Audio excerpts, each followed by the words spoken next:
Hello, everyone. Welcome to the We Are TechBritannia podcast here. And we're going to Cornwall again, and it's the G7. But there's lots of other exciting stuff. The G7 will be talking about what the future will look like for the world. And I'm delighted to be joined here today by Emmie Kell, who is the CEO of the Cornwall Museums Partnership. And just very quickly, my name is Rose Ross, and I'm the founder of TechBritannia. So, Emmie, thank you so much for joining us. A busy time. The G7 is just kicking off as we're talking. Tell us a little bit about what you are involved with. What is the Cornwall Museum Partnership? And what can you tell us about, what's been happening historically, tech-wise in Cornwall, and what can we look forward to and engage with the museums there? Oh, thanks, Rose. Good morning. It's great to be here. Well, people may be wondering, why do we have museums involved with TechBritannia? And it's a brilliant opportunity for me to perhaps challenge some preconceptions that people might have about museums and about Cornwall too. So I run a charity called Cornwall Museums Partnership, and we're an independent charity, and we're interested in creating positive social change with museums. And we think that museums are a kind of untapped part of our civic infrastructure. They're home to thousands, if not millions, of stories that can help us to understand the past, reflect on the present, and maybe inspire a better future. And some of the things that we're really keen to do are to look at how we can work with tech partners to really unlock those stories and tell them in new and imaginative ways, and enable people to engage with them and more people to engage with them in creative ways. And so that's really what we've been focused on, particularly over the last couple of years, with a brilliant project that behind the scenes is called the WAVE project. Its kind of public name is Coastal Time Tripping. And we've been able to work with about 5 or 6 local tech partners to test out how we can use different types of immersive technology. So we've been particularly focused on immersive, to enable people to engage with those stories and museums that they might not have known about. So we're not necessarily talking about big places that people are familiar with that hit the headlines, but some of those quirky, more unusual places that people might not know so much about. And it's been a really great opportunity for us to understand more about the skills and talent that we have in Cornwall, and to build that bridge between the tech sector and the cultural sector. And I think they're kind of great bedfellows, if you like. There's massive opportunity for us to work more together. So, Rose, do you want me to tell you about a couple of the specific projects that we've been working on? That would be fantastic.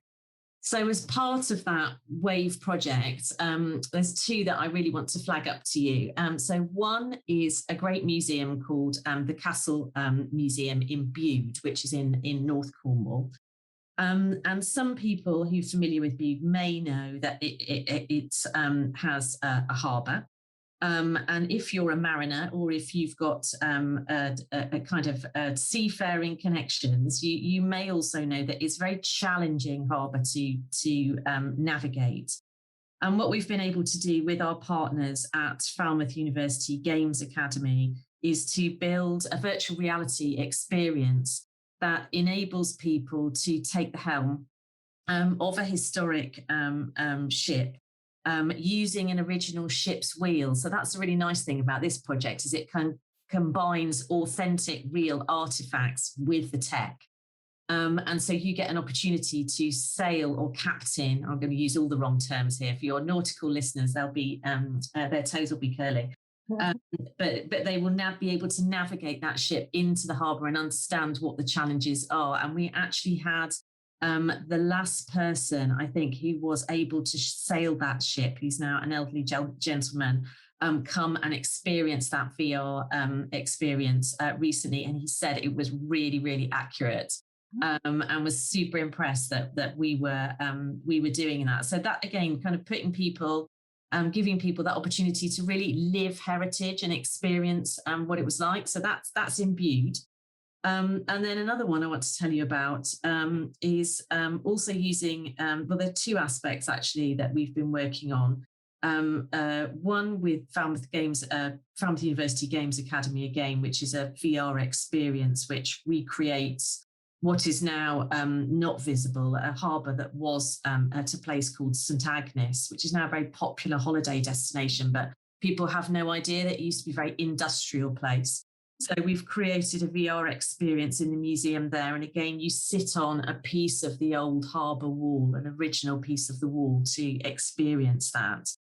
And as part of our partnership throughout that project, we made contact with a local company called Hi9. That's HI and then the number 9. And we found working with them absolutely brilliant because they really share our values around inclusivity. And we started to think about some other artifacts in the museum, and they have a lovely turtle in St Agnes Museum. And with Hi9, we've started a partnership with the local school, who've been helping us to create a whole range of stories that the public will be able to access via gesture and voice technology. So in a sense, you'll be talking to the turtle, and the turtle will tell you its stories of coming to Cornwall from the Caribbean. And we're also going to be able to use that as an opportunity to kind of seed in messages about climate change, the oceans, marine plastic, all of those things that are really important for people to understand in the context of the climate emergency. So that's another kind of really interesting new departure, helping people to directly engage with a museum object in a totally new way. It's actually going to talk to you. And depending on the questions that you ask it, there'll be a whole range of different bits of information that it will convey to you. And of course, for us museum professionals, that's brilliant because it means we can learn what people are interested in. We can collect that information about those questions, and that helps us then create better experiences in the future. Fantastic. So there's an awful lot going on there. So, I mean, this, I guess, is one of your initiatives, which you launched very recently, is called Reboot Cornwall. And obviously, a lot of these projects, I guess, are part of that initiative. Can you tell us a little bit more about that and perhaps some of the links to some of the very tech-specific things that people may or may not be aware of in Cornwall? Because we were talking earlier about the fact that there is, you had a very lovely turn of phrase, which was behind the postcard. And I think that's an important part for people who are interested, and particularly with the G7, with the global gaze upon Cornwall, that people understand that they can now engage virtually as well with some of the history much more effectively than they perhaps did in the past. And also, if they're in the tech industry, that Cornwall is somewhere that they should look with, either from a point of view of getting partnerships with, and if they're visiting with their family, they should also get to know a little bit more about the history of some of the other elements of it. Yeah, absolutely. I mean, Cornwall has always been a place of invention. And I think, there is something in the air here, which is maybe connected to the fact that we're kind of geographically on the periphery. That means that kind of resourcefulness, that creativity, that sense of innovation that comes from being slightly outside of the mainstream is slightly dialed up, I think, in Cornwall. So as you say, it's a great place for tech businesses to, either to partner with people down here or to relocate or to think about starting a business here. We, really would encourage people to think about that. And also we have, people are often surprised that we have some of the fastest broadband in Europe in Cornwall. It's we've got better speeds here than some parts of London, as well as all the great lifestyle stuff that goes alongside being in Cornwall. And some of the specific things that we've been kind of flagging up, and as you say, trying to get people to sort of look behind the postcard, really kind of looking at some of the skills that we have with some of our businesses down here. So there's a company called Purpose 3D, with whom we've been working. Again, that's a young company that's come out of Falmouth University. and who have great skills in 3D scanning of museum objects.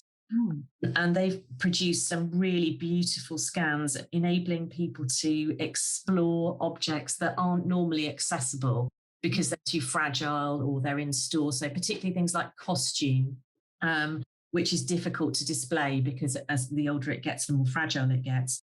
Purpose 3D have been absolutely brilliant in creating some really great scans that people can explore. And we're thinking about how we can deploy those, particularly in the games industry, as assets that help people engage with museum objects in totally new and unexpected ways.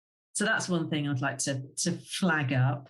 I think going back to gesture kind of control and thinking about ways of accessing history, heritage, voices from the past that don't involve touch, which obviously has become so important in thinking about, through the pandemic and thinking about COVID recovery. Obviously, I've flagged up the turtle exhibit at St Agnes, but there's also some other work that we've wanted to highlight through the Reboot Cornwall programme, which is looking at audio archives. And I think sound is one of probably the most overlooked aspects of kind of immersive experiences. And obviously, I'm talking to you today, it's part of a podcast. Podcasts are everywhere now and really accessible. And people may not realise that actually museums have masses and masses of sound archives, and they're really hard to access. You've got to be a real geek and know where to look to kind of sift through loads of kind of thumbnails on a museum website. And most of the time they're not there anyway. And they're not presented in a particularly interesting way. And actually technology has immersive technology has the opportunity to help audiences engage with those archives in a really interesting way. And so we've created, again, with High Nine, we've created something called Cornish Tales.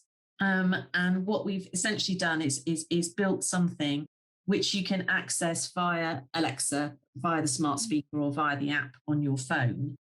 And it will, if you say, Alexa, open a Cornish Tales, it will take you to the Memory Lane Tavern. And you will be able to walk into the tavern and choose who you'd like to speak to and hear from. And there's just something so moving about it. You feel through the power of that archive footage from the inside of a Cornish pub. You can hear the voices from the past. You can listen to songs. You can hear people telling you about their lives. It's really, really immersive in that true sense of the word. So that's another, and we don't know of anybody else in the world who's doing that. So, and that, so again, it's using technology that people are familiar with, obviously through Alexa, but it's a local company that's helped us really think imaginatively about what the kind of pairing of that technology with these assets, these historical assets that we've got in museums might be. And one of the lovely outcomes of that is obviously thinking about people who are particularly isolated, who can't get out to museums or who are experiencing loneliness because they're in a care home or wherever they might be. This means that you can have a really engaging experience without going anywhere. And you can enjoy history and heritage and kind of take that trip down memory lane without leaving your room. So again, there's something really important there about that kind of health and well-being outcome and the difference that technology can make to people's lives. Definitely. Well, Cornwall's steeped in all of that. We can't really have a podcast looking at the past without referencing Poldark, which obviously was a 70s series, which I watched as a child while I was in Cornwall, which was very exciting because Cornwall's actually on the television. And obviously a fantastic remake series of that, which has been incredibly popular and has obviously driven the interest in it. But it's great to see that both that rich cultural historic element, and obviously even that was very much innovative as well, because it was very much focused on the mining industry, which was the business that the Poldarks were in. And obviously it's been very, very important. And you referenced St Agnes as well, and obviously part of St Agnes Harbour would have been part of the transport, as was Portreath, which I'm very familiar with. So very exciting to see all of this amazing stuff happening. I wanted just to focus on one of the perhaps better known. You obviously referenced a number of the perhaps lesser known museums, but PK Museum, which people may have known as Telegraph Museum in Porthcurno, where the Victorian internet was first laid of cables across to build the communications network of the empire in the 1870s. They obviously are a part of your network as well.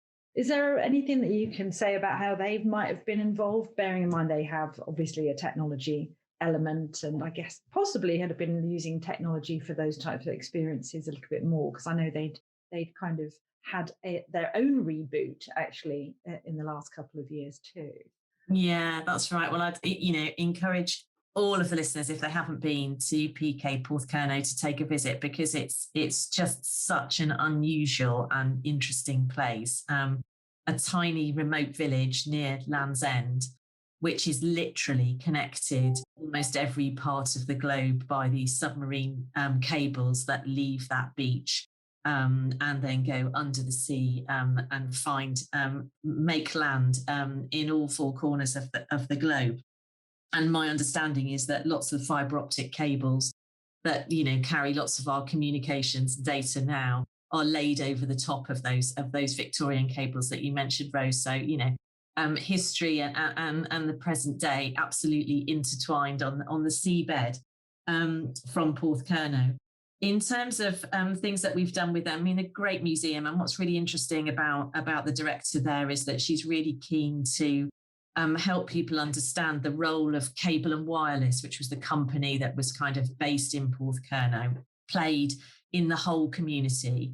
And so we've developed an app with them, which is helping people to explore. It's using beacons, helping people to explore the valley of Porthcurno and learn more about the kind of impacts of cable and wireless upon the whole environment and the whole place, because that in itself is quite an untold history and really interesting.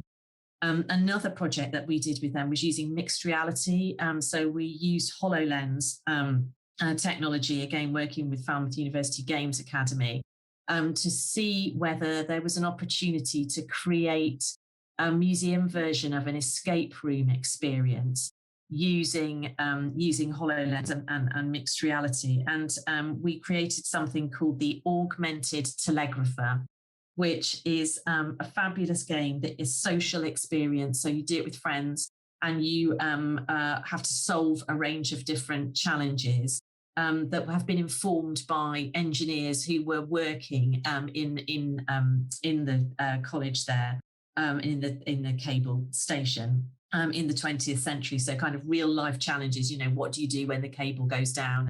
And that was really interesting as an experiment to see, again, how can we use cutting edge technology to create an experience that's going to attract people to come to Porthcurno out of the summer season. So that's really, really important to us, is that, again, we think tech offers us some real solutions in terms of sustainable tourism. And, many people listening will know that, you can see the pictures on the TV of certain places in Cornwall or elsewhere in the UK that are really kind of the honeypots for tourists. But actually that only happens in a very sort of compressed time of the year. And if we're really to kind of deliver that sort of, more sustainable activity, we need people to come out of season. And that's why, again, we think partnering technologists with museums means that we can create great experience-led tourism that's going to make people come here, and it doesn't matter if it's raining. In fact, that's part of the attraction. You've got that kind of wild, stormy stuff going on, and it just appeals to a different audience. Fantastic. Well, there are plenty of things to do inside, but yes, I am a big fan of that. North Atlantic storminess. There's nothing like getting you're going on a beach in Cornwall and having, being very windswept, shall we say, is something very refreshing. It's almost like a detox for the spirit. So just as nice as sitting there when it's nice and calm and sunny. So that's fantastic. So, I mean, obviously there's, beyond PK, there's lots of other things that people probably aren't aware of, because obviously there's Goon Hilly, And that was actually part of a very historic moment with the transmission, the televised landing on the moon. Yeah. Which I'm assuming a lot of people aren't aware of, because I wasn't actually until it was mentioned to me recently. And then we were also talking, or I was talking yesterday to Russ Hobbart from Spaceport Cornwall about, what the plans are there. So certainly from Goonhilly's perspective, I know that you have been in conversation with them, and perhaps you'd like to just say a little bit about that and how Goonhilly would, feature in that experience of tech for people who are coming to look at the other side of Cornwall, the innovation. Sure. Well, it's great that we have those kind of landmark projects. And as you say, Goonhilly is very familiar and recognisable to people in terms of those big dishes that sit out on the Lizard Peninsula. And Spaceport is a really exciting project too. We're in active conversations with both those projects, which are really raising the profile of kind of STEM careers and the opportunities that there are in Cornwall for people to get involved in science, technology, engineering, and maths. I guess Goonhilly is interesting for all sorts of different reasons to us. It is a site of special scientific interest. There's some really interesting archaeological remains around the site. There's lots of more recent history of BT and the people who worked there back in the 20th century, as well, as you say, as those sort of global moments like the moon landings. And we have been working, we support a museum, the nearest museum to Goonhilly is called the Museum of Cornish Life. And they have all kinds of different archives that relate to that kind of activity that has been happening at Goonhilly. And we're sort of kind of jury's out really as to where that's going to go. So if anybody listening has got any kind of projects or ideas about what they might like to see happening in terms of the connection between heritage, Goonhilly and tech, then I'm all ears. We haven't quite found our way to the next project opportunity yet. And in terms of Spaceport, another a great thing that's going to putting Cornwall on the map, and a great story about the kinds of careers that you can have here. And there are all sorts of collections again that we have in museums that document Cornish endeavour in terms of astronomy and engineering, and lots of that stuff is in the Royal Cornwall Museum in Truro. And I know that they are actively engaged with Spaceport, and I'm hoping that some of the cool Spaceport stuff is going to find its way into the museum before too long, and people will be able to come and get up close and personal and have a look at it when it's in the museum in Truro. Fantastic. So is there anything else you'd like to share with the listeners and viewers about the Cornish tech innovation experience? We've talked about Reboot, we've talked about some of the amazing projects you've been working. Is there stuff that's coming down the line that you would like to sort of give us a little sneak peek into, or at least, a call out to listeners and viewers on any ideas that they may have that would inspire, people both when they're visiting, or if they can't visit for any reason, whether that's, the restrictions or the fact that they're no longer able to travel at the moment, that you'd like to share? Yeah, there are two things that come to mind. So one's a problem that I'm mulling over that I think is a real opportunity for a tech partner or partners somewhere. And then the other is kind of our strategic focus at Cornwall Museums Partnership. So I'll start with the latter. You might have picked up from what I've been saying, kind of it, as a charity, engaging with as many people and particularly kind of addressing some of those barriers to access that there have been for certain members of our community is super important to us. Yeah. And, quite a lot of stuff in the cultural sector, well, in society at large, is too inaccessible for people with disabilities. And we're doing quite a lot of work around inclusivity. And I'm really excited that right now, working with a company called Now and Then, so that's another Cornish company, and Falmouth Art Gallery, colleagues are testing an app that is going to provide really great access to museums and their collections for blind and visually impaired people. So that's something I'm really excited about. And I want to see more of that. There's, I think there's huge opportunity for us to really push that inclusivity agenda. And we're working with a great group in Cornwall called Tech Girls to really think about how we can get more women and girls involved in tech as well. And that's part of our kind of inclusivity push. So those things are coming up. In terms of the problem that I've been mulling over, I think there has to be, and people cleverer than me will know the answer to this, but there has to be kind of data that can help us with solving this issue.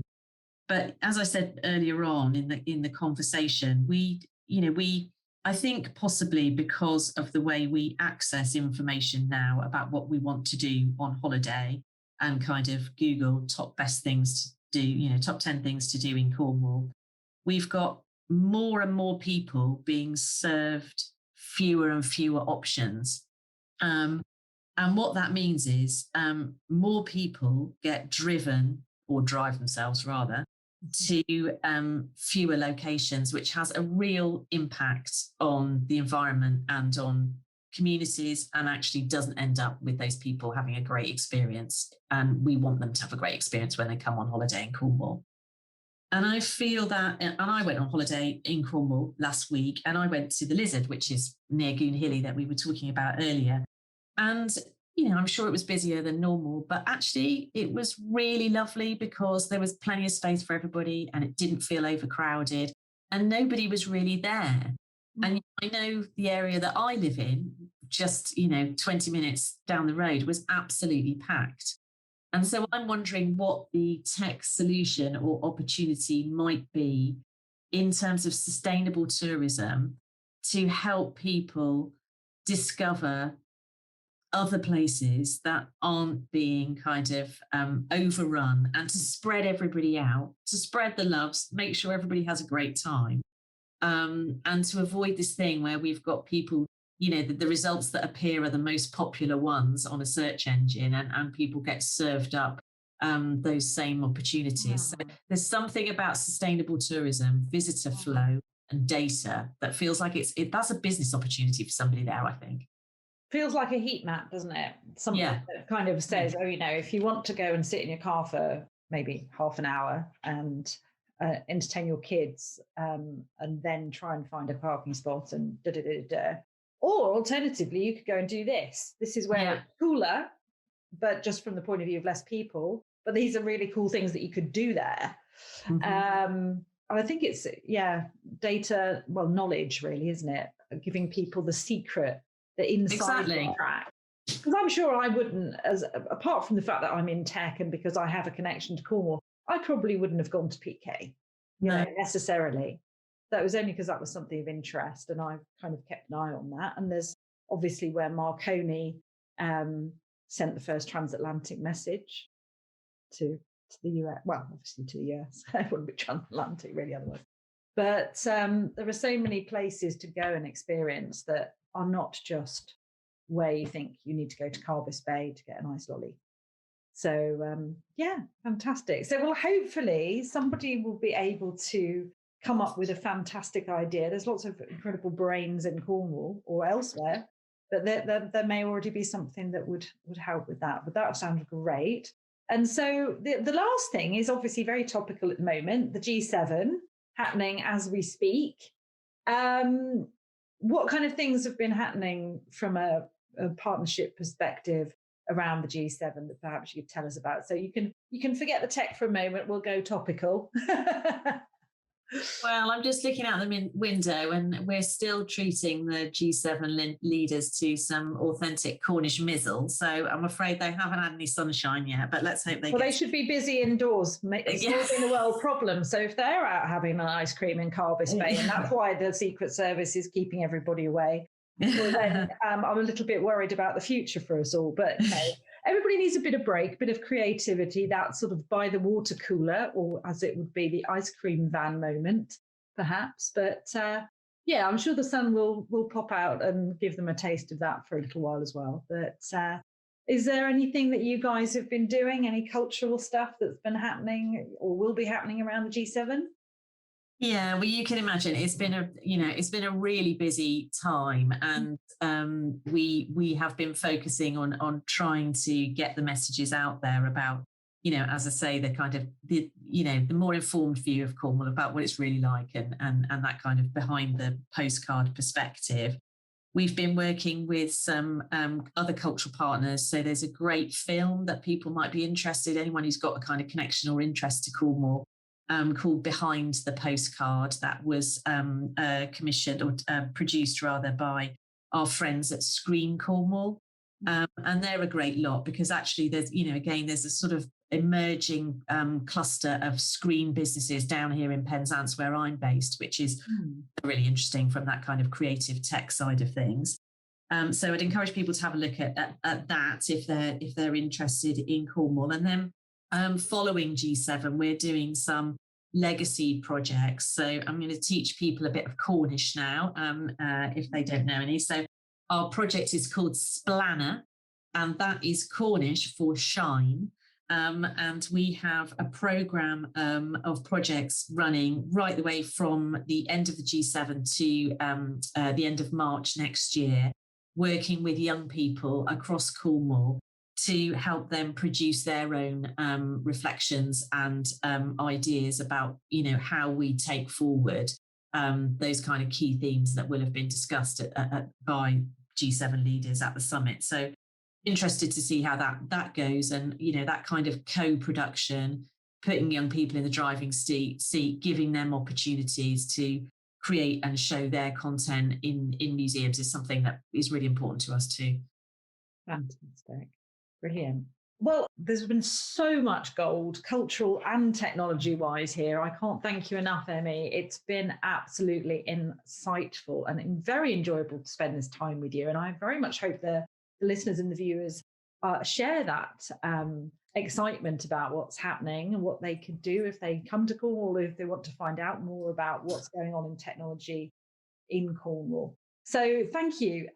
You've been listening and hopefully watching to the We Are TechBritannia series, and I've been joined here by Emmie Kell, who is the CEO of the Cornwall Museum Partnership. Thank you, Emmie. Thank you, Rose.